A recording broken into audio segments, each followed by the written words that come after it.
খুবই ভালো লাগতেছে, ঈদের চেয়েও বেশি আনন্দ।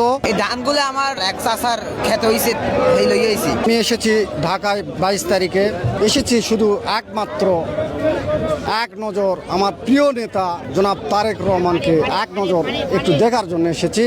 এটাই আমার আশা, এটাই আমার প্রত্যাশা। আসলে এটা ধানের মতন ধানি দেখতে পাচ্ছেন, আপনারা জানেন যেটা প্লাস্টিকের ধান। আমি ধানটাকে ঢাকা থেকে কিনে নিয়ে যায় আমি এই পোশাকটা আমি তৈরি করেছি। আমি একজন সাইকেল মেকার, তখন আমার মাথায় থিওরি করি যে আমি আমার ধানের মাতুলো আছে, তাহলে আমি যদি দূরে কোথাও যাই তাহলে তো আমার প্রোগ্রাম করতে হবে। এই জন্যই আমি এই মাতুল দিয়েই আমি ধান পোশাকটা তৈরি করেছি। কেমন লাগছে তারেক রহমান আসছে? ইনশাল্লাহ খুবই ভালো লাগতেছে, ঈদের চেয়েও বেশি আনন্দ।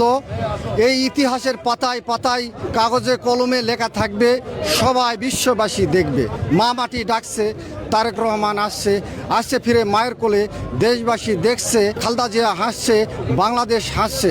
আইরে সবুজ ভাই বোনেরা, ফেব্রুয়ারির 12 তারিখে ভোট দিতে যাই। দিনের ভোট দিনে দিব, ভয়ের কিছু নাই রে ভাই, ভয়ের কিছু নাই। আমার ভোট আমি দিব, যাকে খুশি তাকে দিব, মিলেমিশে দেশ গর্ব, সবাই ধানের শীষে ভোট দেব ইনশাল্লাহ। দল কখনো কোনো কিছুর কি আমরা ওই ভাই না